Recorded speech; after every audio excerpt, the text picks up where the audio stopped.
I am Yuha Bach, the Kaiser and the Christ figure to all Quincy. Ah yes, go my Sternritter children, burn the Seirete to the ground, purge the unclean Shinigami right from their Shihakshos, have them die under the sight of our holy white cross, pierce them with your highly profiles, and once not one of the filthy wretches is left in the Seirete, we shall go beyond and take the Soul Palace! Aizen did it. Okay, kill letter N. And an added bonus, Hashwolf, because Tekking will never complete Sternritter Bingo now.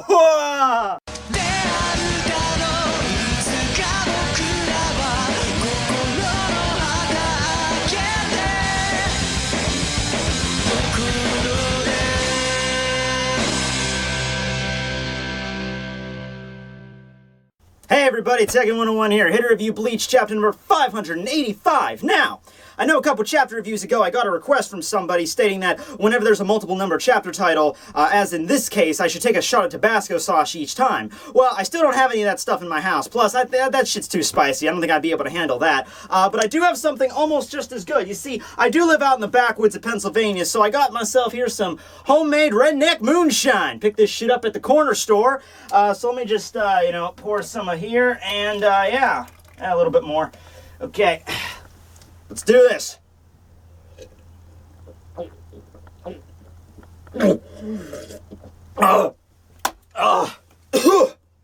That's a man shot right there.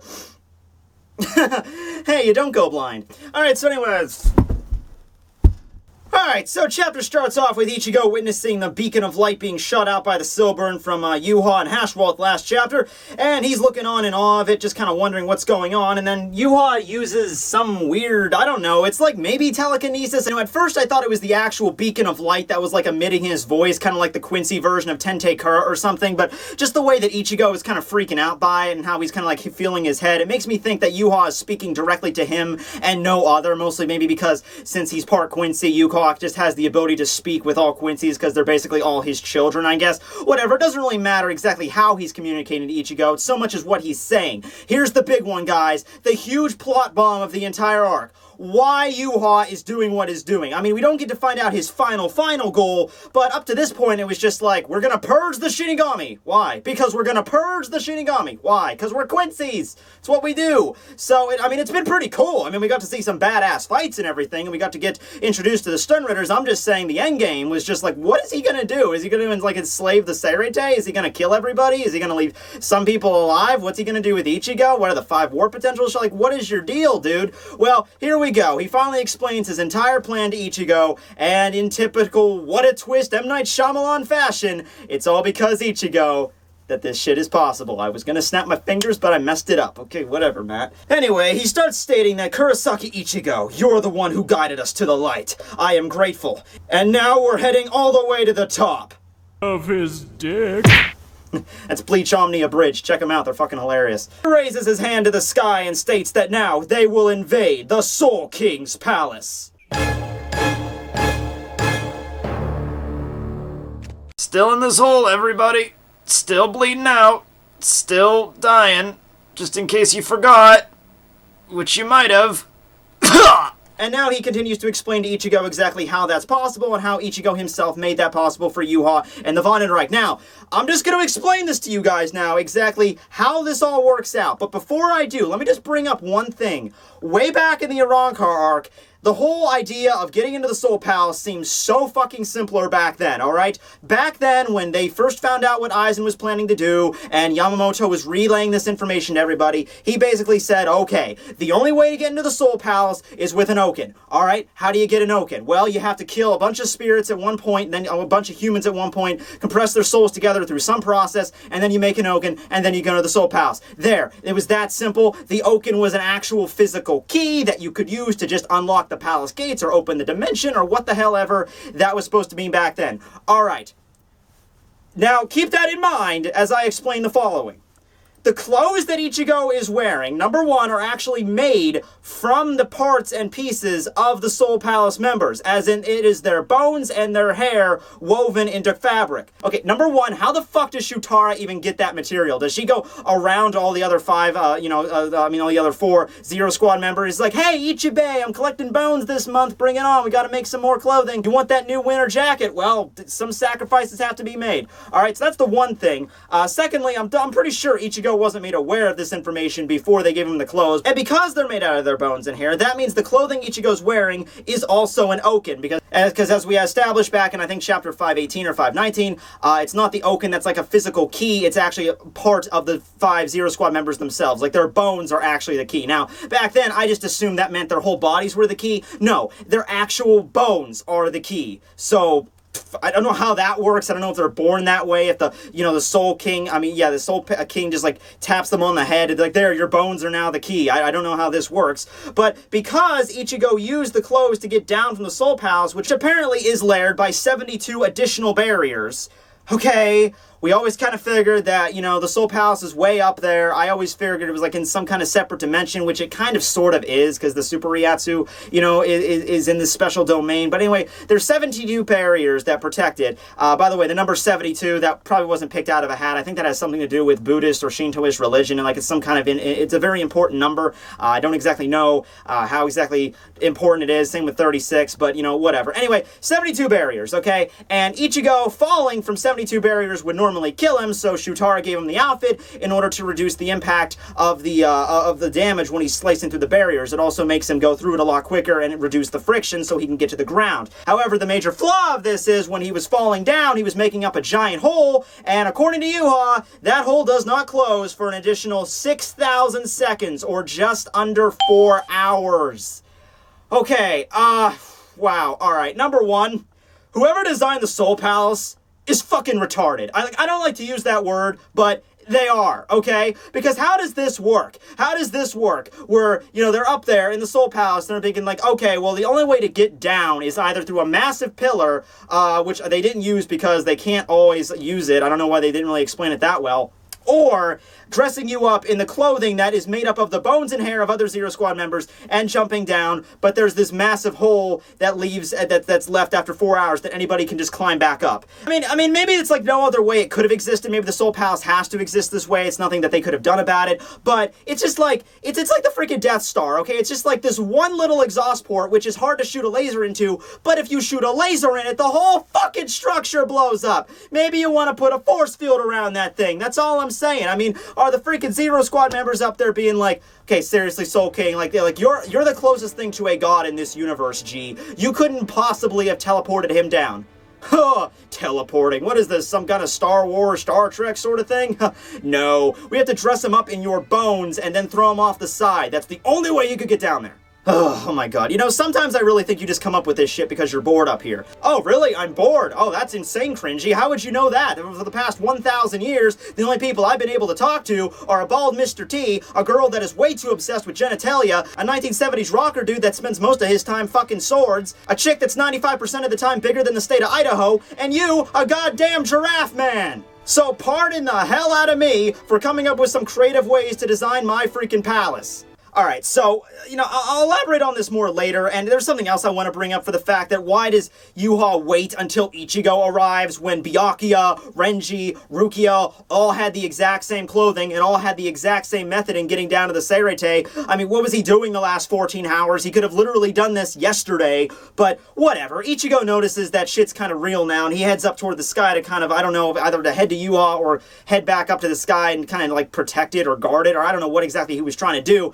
But whatever, he's bitch slapped by Meneilus to the side of the building, so he gets thrown around, but of course, he's strong enough to not completely resist her punch, but he's able to get away from it relatively unscathed.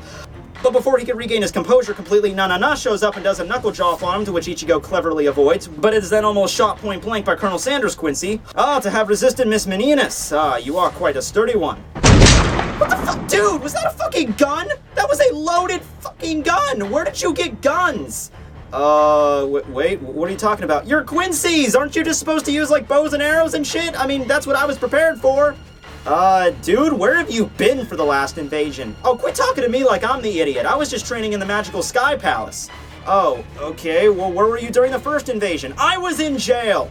Oh, okay, well, I can see how this is kind of a rude awakening for you, but, yeah, we Quincy's be packing. Bazby then shows up behind Ichigo, ready to use a burner finger one directly in his freaking face, to which Ichigo now acts a little bit surprised because now he's realizing, oh shit, I'm kind of cornered here. But then before he can do anything to respond or attack back or whatever, a huge slice comes out of nowhere and separates the two in midair. And it's revealed that the slice actually almost took out Ichigo's head too, because there's like a part of his clothing that gets ripped off, and I think he's bleeding a little bit too. But then it's revealed to be Renji standing triumphant. Ha! Just in the nick of time. You owe me one. Or if you were reading the manga panda translation... Nothing! Because they forgot to translate it. I mean, hell, you could give me crap for reading manga stream with its ghetto-ass translations, but hey, at least they remember to scan and translate the entire damn chapter. It's only like 18 pages, not very difficult. Give like a proofreader of this shit. Anyway, Ichigo kind of freaks out because Renji almost came close to beheading him, but Renji's pretty cool with it, and Ichigo recovers, stating that, hey, look, I don't know exactly the specifics here, but I know you have some connection with the Quincy leader, Yuha, so, you know, he's all yours. Go deal with him. I'll take care of things here. So Ichigo now heads off, to which Nanana and Bazby try to follow suit, but they are blocked by Zenbo and Sakura's blades, which form a barrier protecting Ichigo, and then it's revealed that the 8 Stern Ridders will now be taking on Rukia, Byakuya, Renji, Shuhei, Ikkaku, and as we can see in the corner there, Yumichika. I love how Yumichika's tucked all the way in the corner over there. All of you are staying right here.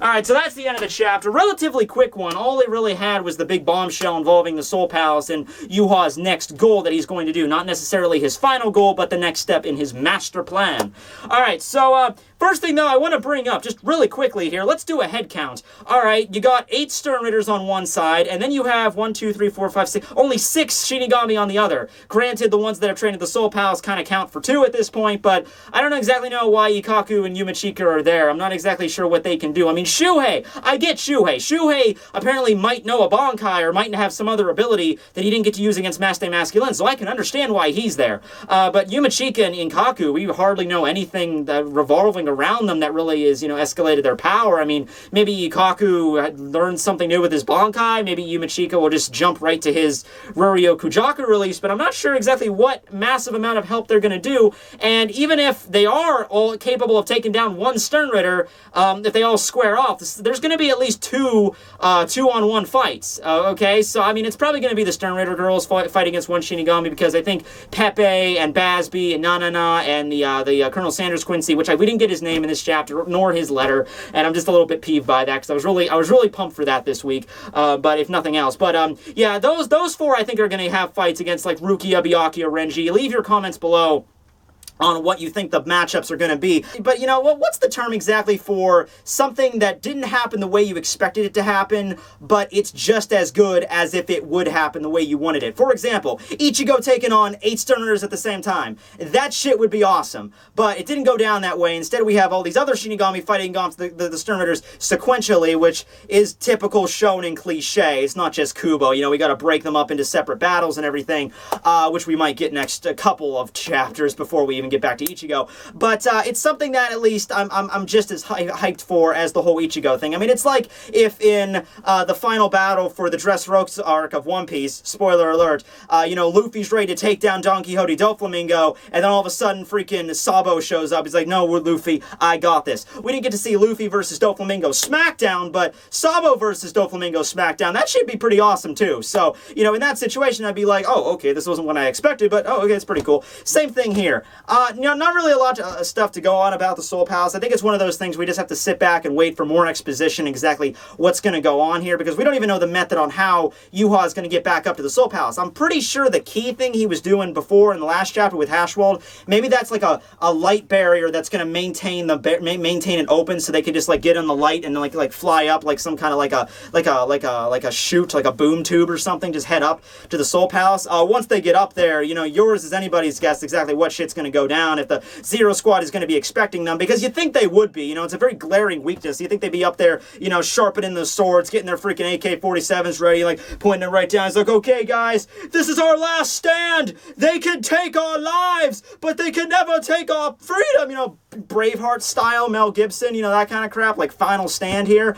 I'm not sure what's going to go down, but I'm pretty sure this is like a turning point in the arc. This is going to be some new stuff coming our way, just because we now know completely what Yuha is going to do.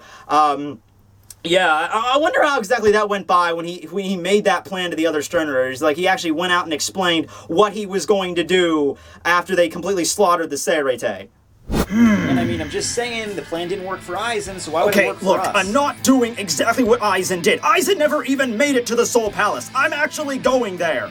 Yeah, okay, Your Majesty. I'll believe it when I see it. Okay, shut up. Just shut up. Listen, okay? You are my children. You are extension. Every single bit of power that you assholes have, and yes, I'm looking at you, Bazby, is all because of me. So we will all do exactly what I say. How about we do that now, huh? Because I'm the boss of all you idiots. It's just kind of lacking in imagination. Oh, would you shut the fuck up, Gremmy? But it is. No, Gremmy, Gremmy, in the corner, now, time out. Okay, now, we're going to the Soul Palace, freaking unargumentable. I don't care, I'm so pissed off right now, I can barely think. But yeah, this was chapter number 585, review. Thanks everybody for watching. Tekking, signing out.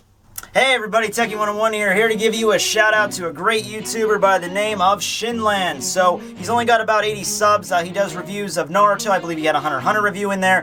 He did this really cool video on how to get anybody into anime, so go check that out below. So we can help him out. That'd be pretty cool. He's got an awesome banner too. He worked the Full Metal Alchemist thing in there. I like that. It's cool. But yeah, so go sub to him and check out his shit. Tekking, signing out. It's insanely hot in this room right now, so yeah, there's that. First world problems.